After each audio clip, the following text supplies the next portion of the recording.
major things Shoaff taught me when I met him, he said, poor thinking habits keeps most people poor. Not poor working habits. Most people work hard, but they don't think hard. And Shoaff taught me that the mind is like a factory, a mental factory. And whatever you think about all day long pours ingredients into this mental factory. And that's what builds the economic, social, financial fabric of your life. He quoted me a Bible phrase that says, humans also need words. Words nourish the mind. Words give life. Everything starts with thought. So you must be wise and careful what you think about, because that starts everything. You got to be wise and careful. Mr. Shoaff gave me one of the greatest phrases when I first met him when he said, Jim, every day stand guard at the door of your mind. How important. Stand guard at the door of your mind. And you decide what goes into your mental factory. Don't let anybody just dump anything they want to in your mental factory, because you've got to live with the results. The first thing we do is follow him to his house. When we get there, we walk in and check his library, number one. Somebody says, well, why check his library? The reason is because what a man reads pours massive ingredients into his mental factory, and the fabric of his life is built from those ingredients. You would not believe what some people have got in their house to read. Boy, it's so important to have the correct philosophy. It's so important to know. Philosophy sets the course of your life. Philosophy is simply what you know. So it's important to know. I'm telling the kids these days, make sure you get the information while you're here. I'm talking to the Newport Harbor high school kids in some lectures last year and this year. And my encouragement is, make sure you get all the information while you're here. I know it's laborious. I know it isn't easy to read the books and take the classes and try to get good grades. But hey, while you're here, gather it all up. The book you miss will make a difference. Right? The information you don't get will make a difference in the legacy of your equities over the next few months, the next few years. So philosophy, this is where it all begins. Now, I've divided philosophy into three parts. One is basic, starting out philosophy. The baby starts processing information right away. Cold is bad, warm is good, hungry is awful, food is terrific. The baby starts reacting and processing information and having certain reactions to it. So our philosophy starts early, gathering information and reacting to it. Next is expanded philosophy.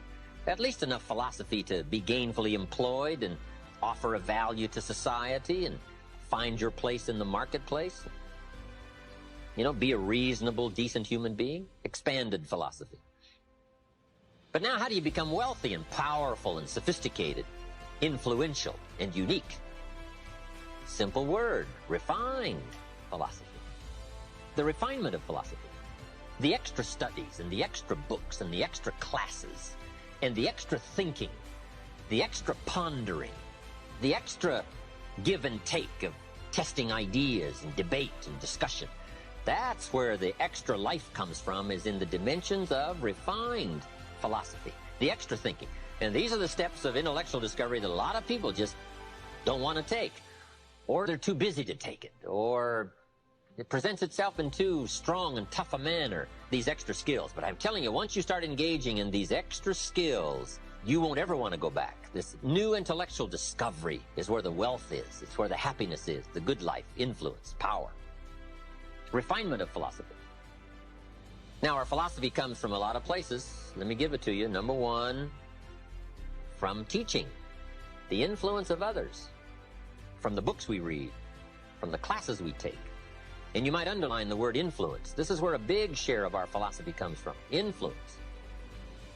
In another series, we asked three major questions. Who am I around? That's called big questions. Some questions are little and some are big. This is a big one. Who am I around? Question number two, what are they doing to me? This is called major. This is called big. Where have they got me going? What have they got me reading? What have they got me thinking? What have they got me saying? And the big biggie, what have they got me becoming? Influence plays a major role in the development of our philosophy. how we think, how we speak, the formulation of ideas, the things we weigh concerning values. All of this is so important. What we know, the mind, thinking, processing ideas and information. Ideas are simply information taking form. Now, we do something very important with what we know. We weigh it. We put it on our mental scales and we weigh it. And I don't know, we may give it a number from 1 to 10. Probably not consciously. But if we hear something and we come into possession of some information and we give it a 10, we'll probably act on it right away. If we give it a 1, we'll probably let it slide. If it's important, we'll do something about it. If we don't think it's important, we'll probably let it go. But it's so important to evaluate. A key word we learn in leadership skill training, perception. Trying to find value in something. Where is the value? How valuable is it? How important is it? Is there something here that I can't see at first glance? Is there something below the surface? Is there something in the inner workings of it? What goes behind it? What goes beyond it? What is its origin? All of these questions that help us come to the perception of value, ideas, evaluating information. So this is called major. What we ponder and what we think about sets the course of our life. It's like the set of the sail that's taking us somewhere. Let me give you a good question to write down. Where are my thoughts taking me? This is a biggie question. Where are my thoughts taking me? These are some of the things you want to make sure of. You might be able to be casual about some things, but here's some things not to be casual about. My philosophy is taking me somewhere. Big question, where? The accumulation of equity will either be there or won't be there. Life accumulates. And I'm either accumulating debt that I'll be sorry for, or I'm accumulating value that I'll be happy about. I asked the question last night, am I reading enough books, or am I not? If I engage in my current financial practices, will it take me toward the fortune I would wish for in the next 10 years, or will it not? If I keep up my current health practices, will I have the vitality and the health and the vigor to do all the things I want to do 5 years from now? Will I or won't I? Are my current practices taking me where I would really like to go, or have I been kidding myself for quite some time? The key to development is to be all that you can possibly be. I don't know what your talents are. I don't know what your skills are, but here's what I probably am right on, that you're behind. Being all that you can be and not let habits drag you down. Not let things, sidetrack you from the full development of what you have the capable of being. What all could your heart encompass if you really had the chance and you really had the disciplines and really got to it? What could you really become? What could you earn? How healthy could you really be? How many books could you write? How many poems could you write? So here's what I would ask of you. If you feel that you're a little bit stalled, wherever you are in your progress, I'm asking you to correct that. I'm asking you to see if you can't possibly be on a more accelerated track toward your possibilities and your full development. Here's what life is all about. To become all that we can possibly be. The full development of all of your potential, that's number one. Number two is the wise use of all of your resources. That's what life is all about. Full development. In the time allotted to labor, in the time given to economics, care for family, success, achievement, productivity, the creation of value, the development of skills and creativity, if you could do better, should you? I think that one of the greatest satisfactions of living life to the fullest is doing the best you can with whatever you have. Doing less than your best has ways of eroding the psyche. We seem to be creatures of enterprise. Surely it is the reason for the seasons. The soil and the sun and the rain and the seed all say, "What can you do with us?" The seasons say, "Do you have the genius to make something unique of us?" Life says, "Here's the raw material. What splendid things can you produce from all there is?" So, go for high productivity, the full employment of your genius, the full development of your potential in all areas of your life, including earning money. That is the essence of life. Make this note. None of us lack the capacity. None of us lack the capacity. We have far more capacity than we have time to take advantage of. I do read a record where it says, all that time ago, some people lived to be 700 years, 800 years, 900 years old. I feel a little shortchanged when I only have the chance maybe to live 70, 80, 90, 100 years.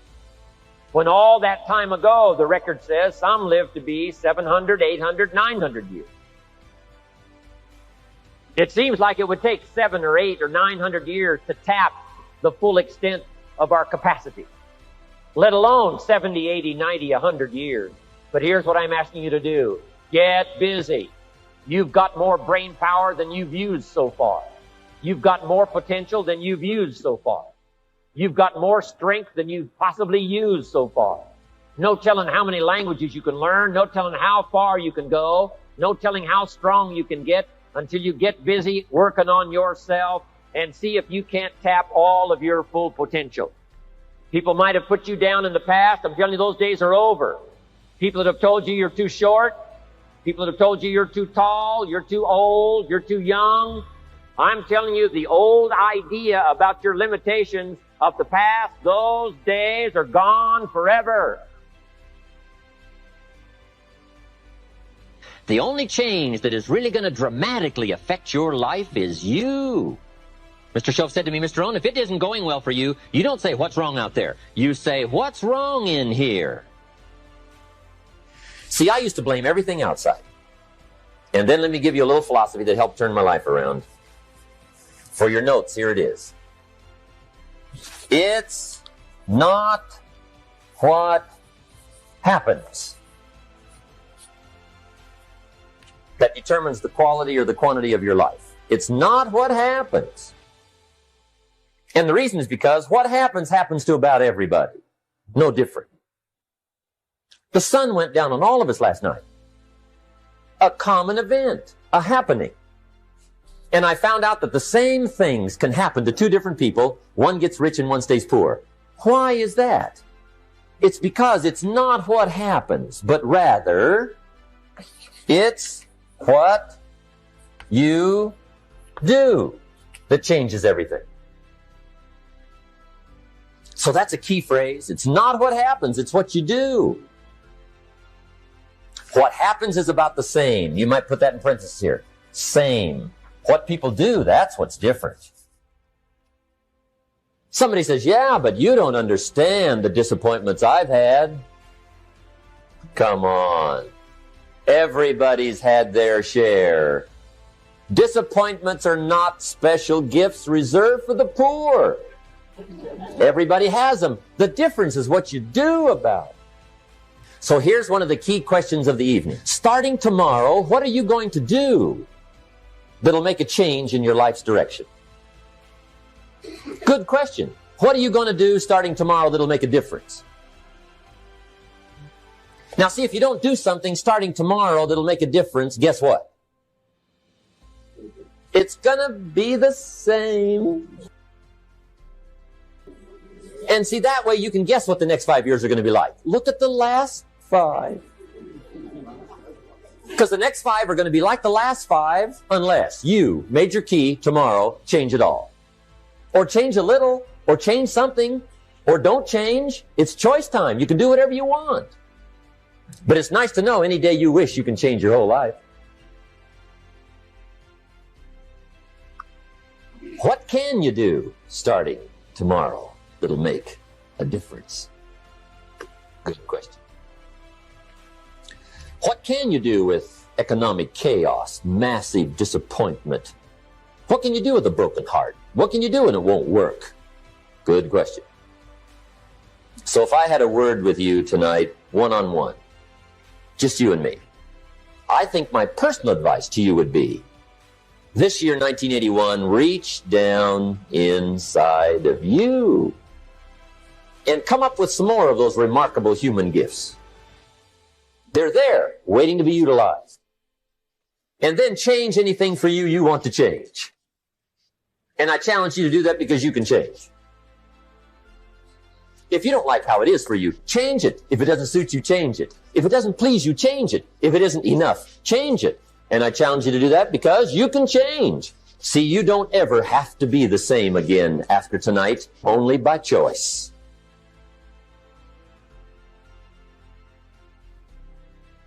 But I want you to make a note of this sentence and carry it with you wherever you go, and it goes like this. The major key to your better future is you. Once I understood that all those years ago when I first got started, age 25, my whole life changed. It's not the circumstances that come after it. It's not the opportunity that presents itself to us. The major key to our future, each of us personally, resides within ourselves. But I promise you that that's where it should be. The miracle of your future has to start with you. First, it has to start with you deciding what do you want out of your life. Your willingness to look for opportunity. And when you find it, your willingness to do something about it. Like Mark Hughes, once you've got an opportunity going, willingness to learn the skill, one at a time. Learn the next one. Learn the next one. Learn the next one. The whole key, really, to your future is your own personal development. Because the miracle of your future does not lie outside of you. The miracle of your future lies within you. Some changes I needed to make at age 25 so that I could become a millionaire at age 31. And I had a teacher who gave me these extraordinary words, and I want you to make a note of them. And here's what he said. Mr. Rohn, if you will change, everything will change for you. If you'll change from a person who won't try to a person who will try, your life will change. If you'll change from a person who lets things slide to a person who takes care of the situation, your life will change. If you change your attitude about money, about the marketplace, about the government, about circumstances, if you'll change all of that, your life can change. If you'll change your attitude, change your thinking, change your willingness to work, change from drifting to doing the job, if you'll start making these changes, your income will change, your life will change, your future will change. I heard that simple promise when I was 25 years old, and I started making those changes. And I promise you here today, if you'll start the process of changing into a stronger person, changing into a person that takes advantage of opportunity instead of letting it slide, if you'll start making those changes, skill by skill, step by step, day by day, your life will change. For things to change, you've got to change. I used to keep wishing that things would change back in those early days, with my fingers crossed, hoping maybe the government would change, the economy would change, my negative relatives would change. And then I found out all of those things are going to be about like they've always been, that if I wanted my life to change, I was going to have to change myself. But if you will start making those personal changes, your life can take on some incredible changes. Your income can change. Your health can change. All kinds of things can start happening to you that have never happened before if you'll begin the process of personal development. So make the note. The major key to my better future is me. The same wind blows on us all. The wind of circumstance as well as the wind of opportunity. But here's how you take advantage of it. Look inside yourself.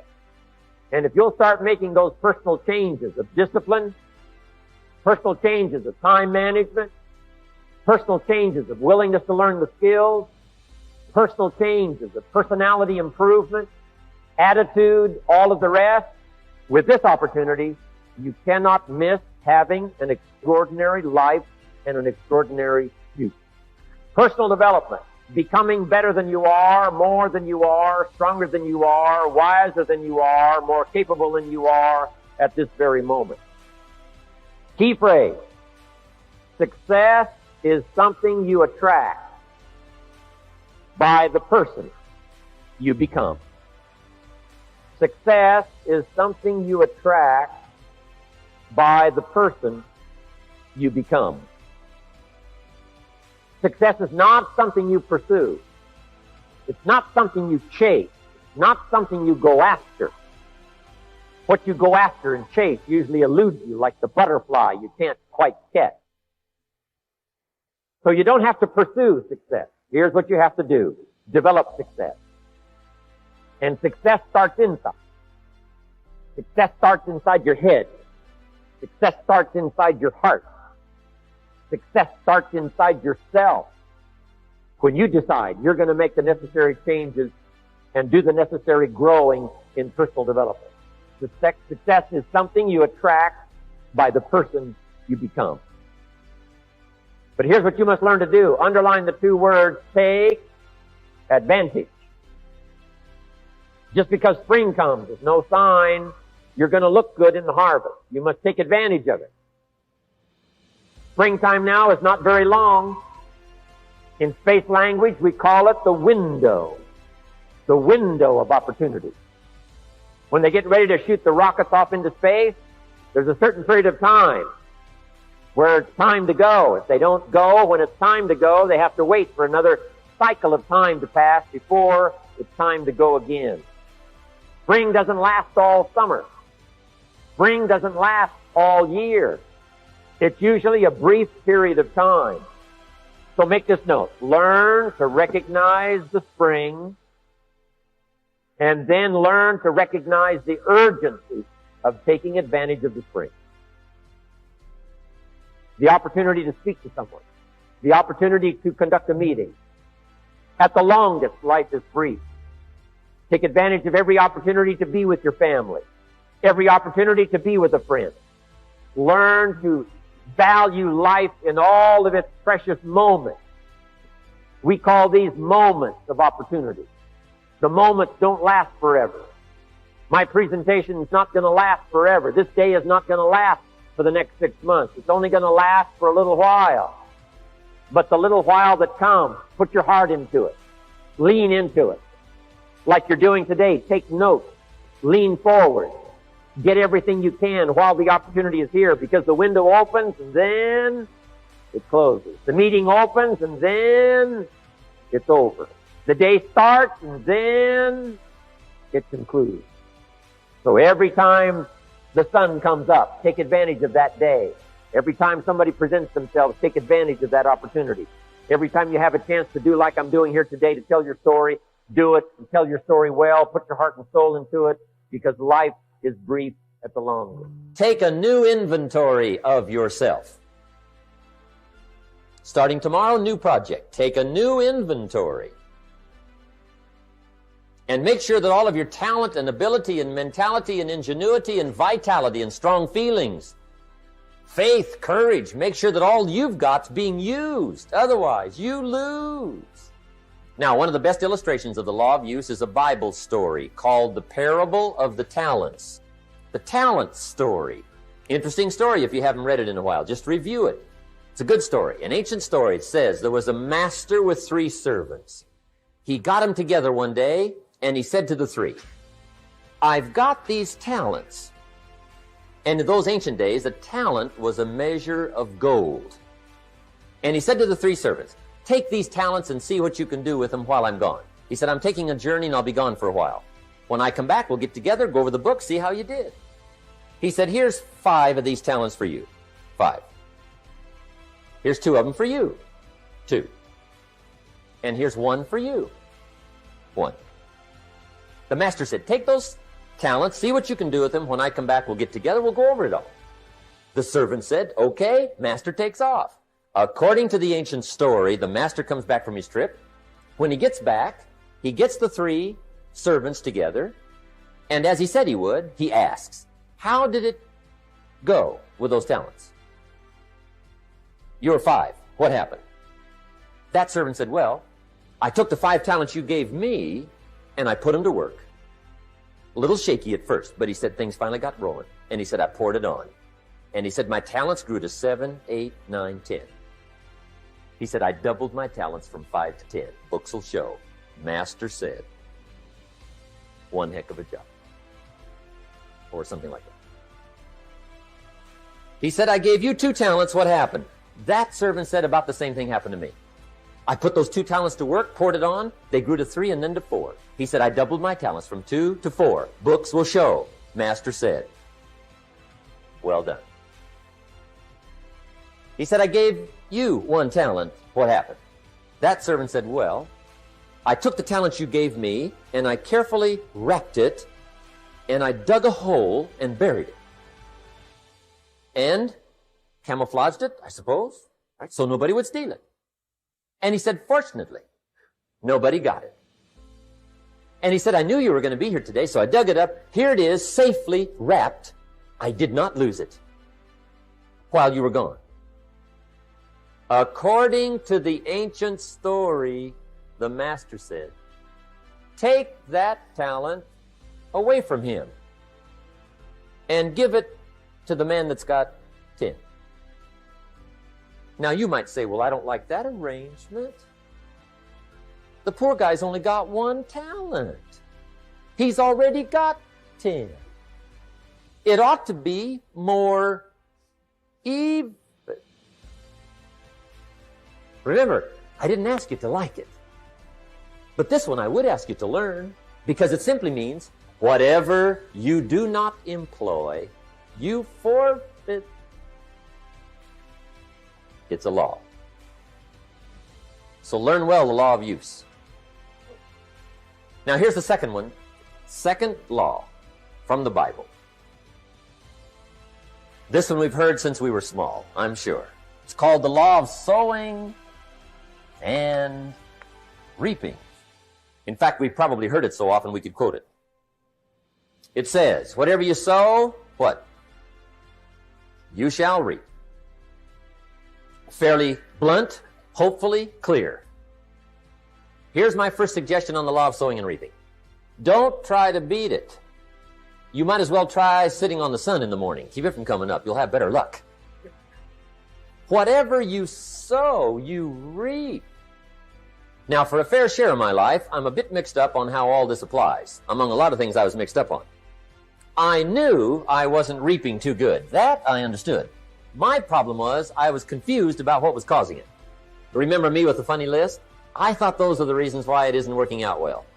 And then Mr. Schoaf gave me the clue that helped me figure it all out. He said, Mr. Rohn, I have another answer for you. There's another way to quote this law that'll show you where the problem is so you can go to work on it right away. All you need to know is where the problem is, then you can go to work on it. So he quoted me the law another way, and I found out what my problem was. Here's the way you quote the law. Whatever you reap is what you've sown. Now I knew what my problem was. Whatever you reap is what you've sown. If you don't like the crop, who do you look up? Answer, whoever planted it. And where do you find who planted your crop? Answer, in the mirror. Time, key phrase. We all have a limited supply. My father had 93 years, but it seemed short. In his seemingly long life of 93 years, it was short because it just seems like if we only had more time. Old Testament gives us a view of some people who lived to be 500, 600, 700, 800, 900 years old. Wouldn't that be a good question if you had a chance to ask? Imagine 700, 800, 900 years to watch generation after generation after generation after generation stay healthy and well. I mean, you gotta be healthy to make it to 900. I'm pushing the Bible, I'm pushing vitamins. I'm doing good today. The key is time is precious. Life is not just the passing of time. Life is not just the passing of time. Life is a collection of experiences, their frequency and their intensity. Life is not just watching the clock tick away. Life is a collection of experiences, their intensity, their frequency. When my friend Mark died at age 44, someone says, that's young to die. But what if he lived 4 lifetimes in one? It might not be too young. So here's whatever the span of your life turns out to be, here's what you want to fill it up with: experiences and the intensity of those experiences. But now let's talk about the management of time. Here's one of the best ones. We covered earlier. When should you start building this hotel? Answer, as soon as you have it finished. Now jot this one down on time management. When should you start the day? As soon as you have it finished. Plan the day the best you can, leaving plenty of room for improvising and surprises and all the stuff that happens during the course of the day. But if you've planned a good, productive day, now you start that day, you can't believe how much more valuable your time will be. Don't start the day until you have it finished. Now here's the next one. Don't start the week until you've had it finished. Now to lay out a week is a pretty good challenge. Next, don't start the month until you have it finished. The places to go and the people to see and the productivity and the sales and the customers and the development and all the rest of what you want to accomplish during the course of 30 days. Don't start the month till it's finished.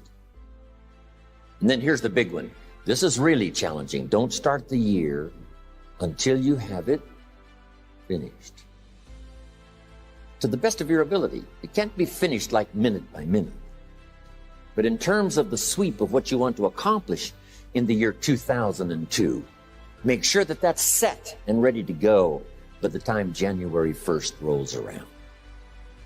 And it might get all upset. It might get torn up and you do a new one. You make so much progress the first 90 days that now you've multiplied it all by 2, by 3. Because that happened to me. I thought, wow, this is going to be a great year. By the time I'd finished the 3rd month, I'm rolling, I'm soaring. So many things are happening, I revised my whole year's plan. Okay. Now, jot this down. Approaches to the management of time. Here's the first one. Ignore the subject. I mean, that's good advice.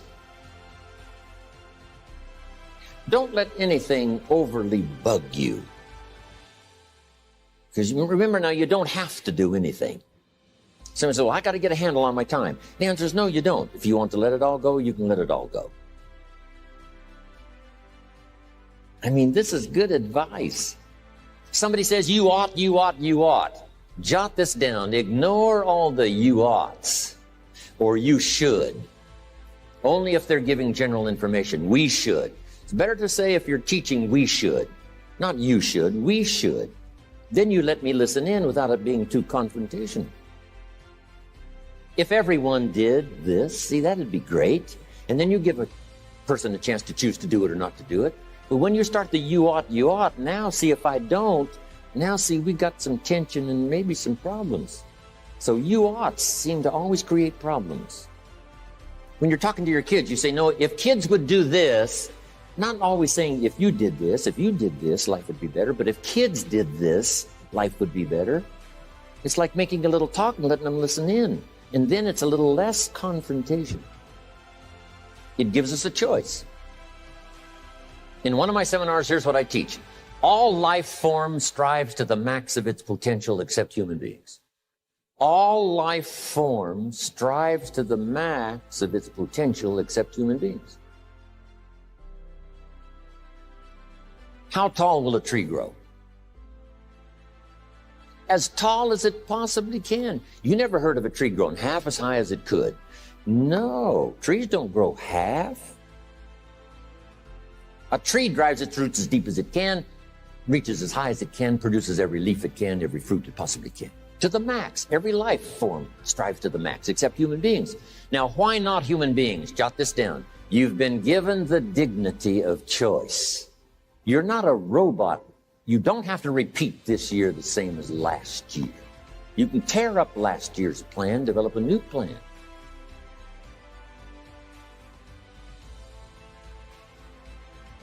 So, the dignity of being a human being. Now, here's the choice on being a human being. To be part of all we were meant to be, or to be all. To strive for all, or half, or part, or some. The choice is up to you. To develop 1 skill or 10 skills. Someone says, well, I'd be happy with just 1 more language. Well, some say, hey, I'm going to learn 6 or 7. And this is all a matter of choice. And when someone says, no, you ought to learn 4, you've got to resist all that. Because this is personal dignity. And you don't want to destroy someone's dignity by doing all the oughts and then they feel reluctant to do it. Now we've got problems. So if you want to, just ignore this subject on time management. Now here's the next one. Step down to something easier.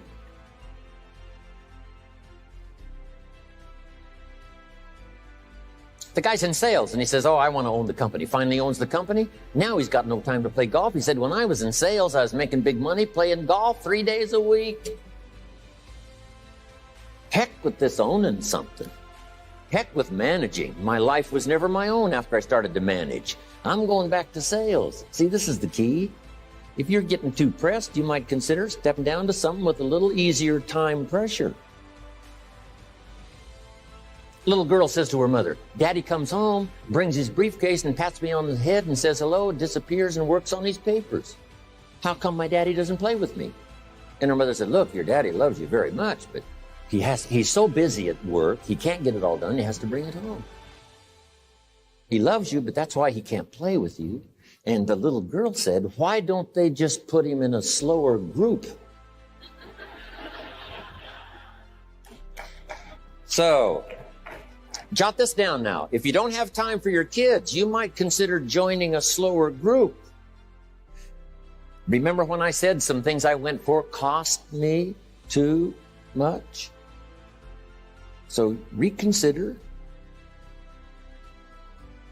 Next key to time management, and that's work longer and harder. But see, there's a limit to that. I almost lost my health the first year. I went so crazy about personal development and achievement. I just went bonkers.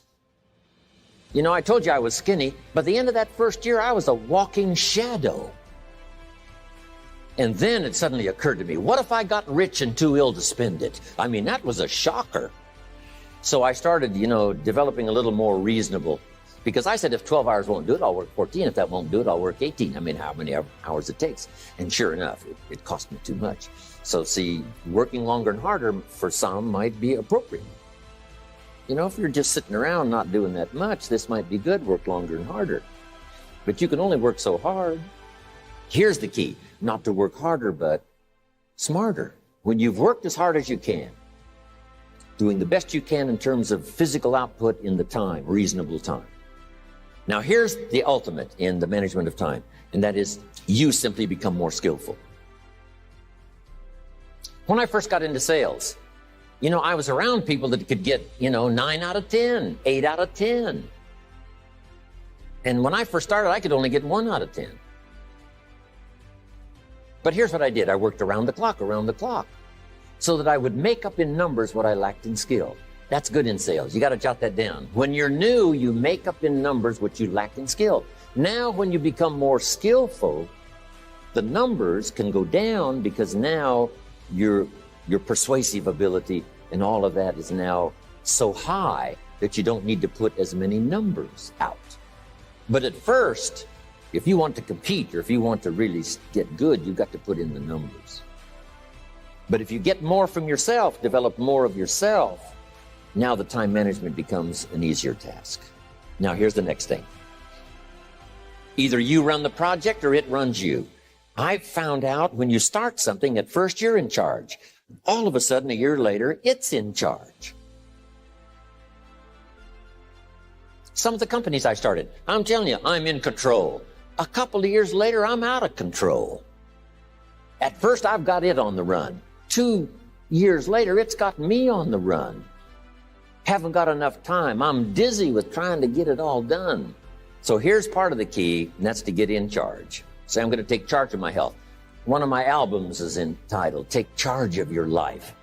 Take charge of your time. Take charge of your resources, which we're going to talk about next. Take charge of your health. You're the one that's responsible for it. It's not a requirement of society that you not have a heart attack and take care of your family. That's not a requirement of society, but you must make it a requirement of yourself. Society doesn't require that you build a financial wall around your family nothing can get through. That's not a requirement of society. It's a requirement you impose on yourself to build a financial wall around your family nothing can get through. So impose on yourself this self-development of being in charge, taking charge of your life and your health and your future and your responsibilities and all of this. Next, reasonable time is enough time to achieve all of your goals. Just jot that down. Reasonable time is enough time. I had to learn that. Reasonable time is enough time.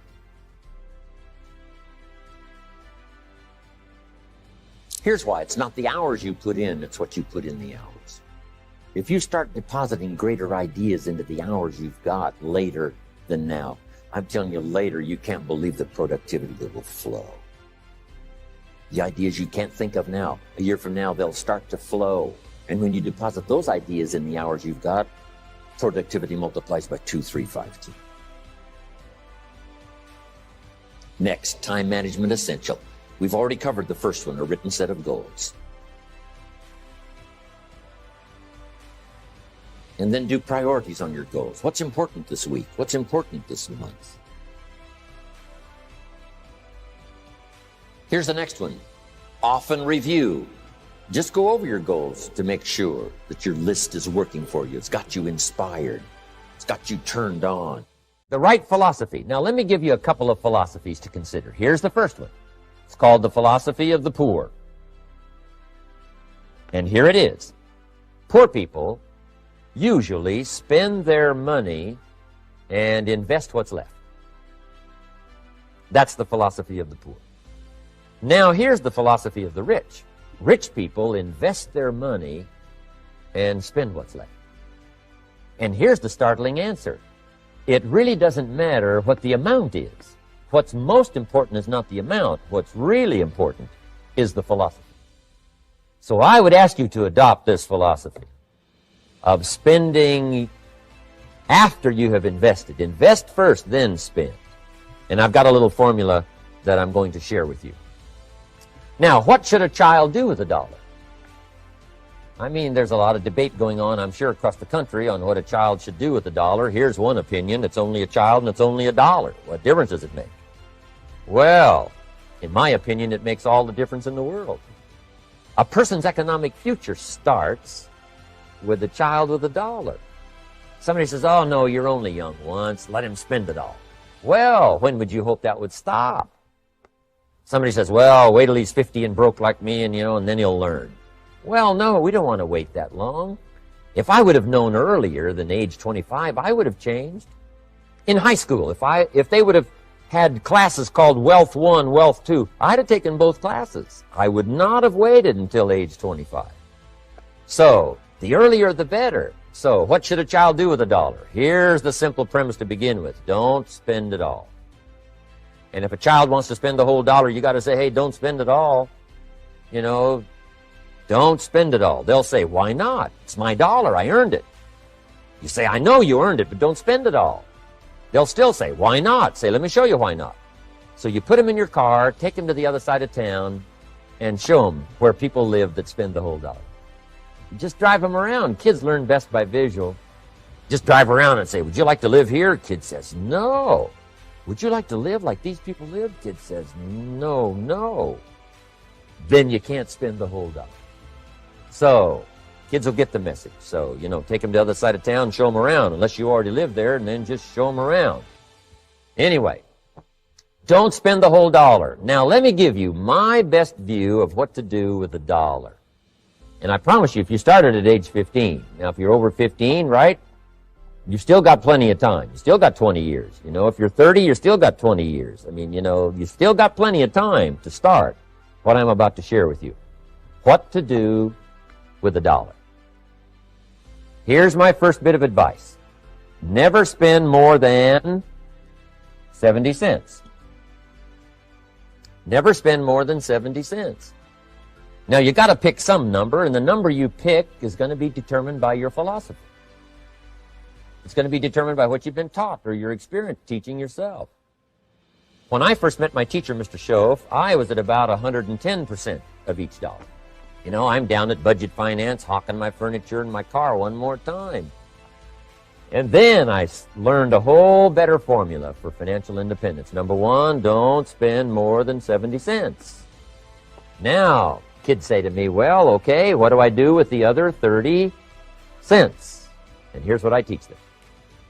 10 cents for charity. Charity or church or helping people that can't help themselves. 10 cents to support worthy projects. Projects that you feel good about. 10 cents out of every dollar. It's called being generous with part of what you've taken out of society. Now, in my opinion, nothing teaches us character better than generosity. No class, no teacher, no book teaches character better than generosity. And the best time to start is when the amounts are small. And I know if kids learn these lessons well, they'll give a dime out of a dollar, help people that can't help themselves, support worthy projects. Or if you belong to a church, they teach tithe, piece of. That's very important. Now, because when the amounts get larger, sometimes it's a little more difficult. You know, giving 100,000 out of a million, someone says, oh, if I had a million, I'd give 100,000. I'm not sure. That's a lot of money. So the time to start is when the amounts are small. 10 cents out of the dollar. Okay, next 10 cents I call active capital. Active capital means do something to make a profit. Active capital. Set aside a portion of your income. Wages are okay, but I'm telling you, wages will make you a living. Profits will make you a fortune. So set aside part of your income as capital, called active capital. Any kind of project you can possibly think of, you can possibly come up with. I'm going to write a new book, I think, for kids. I think the title is going to be, Of Course, Kids Should Pay Taxes. It's kind of an interesting title. In California, kids do pay taxes. When a child walks into 7-Eleven, buys something that costs $1, the proprietor says, give me 7 more pennies. And the child says, hey, what's these 7 pennies for? The proprietor says, that's the taxes. Kid says, well, hey, I'm only 8 years old. Proprietor says, congratulations, you're my youngest taxpayer. Give me the money. So in California, where I live, kids do pay taxes. Big question is, should they? And my book will answer that question. Of course, kids should pay taxes. Nothing is for free. If you want to ride your bicycle on the sidewalk instead of in the mud, you got to pay the 7 pennies. Nothing is free, so we all have to pay. So, 10 cents out of your living, out of the money you earn, set aside for capital. Capital to try your best to show a profit. And in my book, it's going to be all kinds of ways kids can make money, right? 2 bicycles, one to ride and one to rent. I mean, you know, it doesn't take long to figure out some enterprise that'll start making a profit. Then you must jot this down if you're taking notes. Profits are better than wages. 1, you can't usually start wages until you're about 16, 15, 16, but you can make a profit long before you're eligible to start earning wages. And then there's no limit to profits, and they can double and triple and quadruple. You know, there's no limit. It's incredible how fast profits can grow. So profits are better than wages. Wages make you a living. Profits make you a fortune. Now, the third 10 cents is vitally important. I call it passive capital. Capital you let somebody else use. A financial institution, stocks and bonds, mutual funds, whatever. Let someone else use it. You furnish the money. They use it to make a profit, but they pay you for the use of it, called interest. And here's one of the things that'll make you financially independent fairly quickly, and that's called compound interest. And this is how you get it. Letting someone else use a portion of your money, your substance. They show the profit, they pay you interest. And this passive capital, I'm telling you, over a sustained period of time, if you'll develop this little 10, 10, 10, and 70, especially starting at age 15, I'm telling you, by the time you're 35, you will be financially independent. You'll have the ability to live from the income of your own resources. And then one more point on passive capital. There's a Bible philosophy. I'm an amateur on the Bible. But there's a Bible philosophy that teaches the borrower is servant to the lender. And if you want to be in a powerful position as you grow older, finally when you become mature, maybe have your own business, things have worked out for you for the future, the position you always want to be in is the power position. And that's called the lender. The lender is the power position. So if kids learn early enough, and then you ask them what they'd like to be when they grow up, I'm telling you, once they understand, they'll say, well, one of the things I want to be is one of those lenders. That's the power position, not the spender. No, you'll be pitied the rest of your life if you just become a spender. You got to become a lender. And I think this is the one formulas to follow. 10 cents out of every dollar. Let someone else use it. Be the lender, power position. Then try to show a profit. Can't we teach our children how to take $1, search the neighborhood, find a broken wagon, pay $1 for it, bring it home, clean it up, sand it until it's clean, paint it red till it shines, straighten out the wheels till they're true, take it back to the neighborhood, sell it for $5. Anybody can do that. What does it take to really make the changes starting tomorrow? It takes more than philosophical pronouncement. I know that. It also takes more than enthusiasm. I know we're hearing a lot about enthusiasm these days, but see, that just won't do the job. We're still hearing the old cliches of the 30s, right? To be enthusiastic, you must act enthusiastic. But see, that's not going to help. After you have leaped about, there are some things you got to do, or it isn't going to change. See, you can get all excited about lifting 200 pounds till you get to the gym. And then you need a new excitement. And the new excitement is called discipline. Major step to human progress. Discipline. If there's one thing to get excited over, that's it. Get excited over your ability to make yourself do the necessary things. What could you make yourself do starting tomorrow that would change it all? No. Tell him. Now, see, that's exciting. On any given day, you can massively change the direction of your life.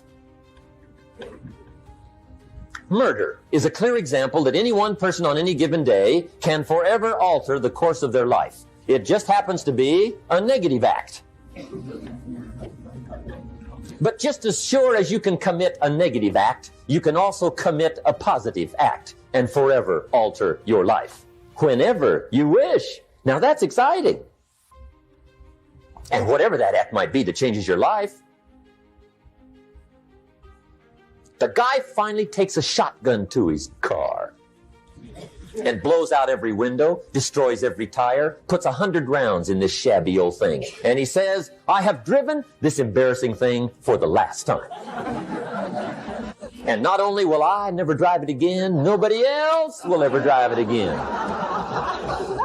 And he lets that shuddering thing stand there for a while as a monument to the day he said, today my life changes. Now who can do that? Anybody. When can you do it? Whatever day you pick. Now here's the key to discipline. Start with the little disciplines, get excited over the little disciplines, and get right on those because those will lead to the big ones. You can't handle the big challenges in life unless you take on the little ones. Make a list of all the things you can do, get right on those, discipline yourself for those, both for the results and for the muscle and for the practice. So that when life hands you some big challenges, you'll be ready, you'll have the muscle. But see, if you don't handle the small ones, you can't take care of the big ones. Okay. Here's what else it takes for life change. Self-motivation. Key phrase, self-motivation. I don't know why we call it self-motivation. It's really the only kind there is. You got to motivate yourself. Because I found out you can't change people. They can change themselves, but you can't change them. Lord knows some I've tried. But see, it won't work. People have to change themselves. I learned some of those lessons early. I built a little sales organization way back in those early days. I'm 25. And I had some nice people. I said, I'm going to make these people successful if it kills me. I almost died, right? I mean, you can't do that. See, I discovered this. Good people are not trained, they're found. You find good people. You don't make them good, you find them good. Training really is for the purpose of finding good people. You don't need much instruction for a good person. Too much training probably means you got the wrong people. So you got to find the right people. That's the key to getting a good job done. One of the major things we learn in management, lesson 1, don't send your ducks to Eagle School because it won't help. I mean, I'm telling you, it won't help no matter how good your school is.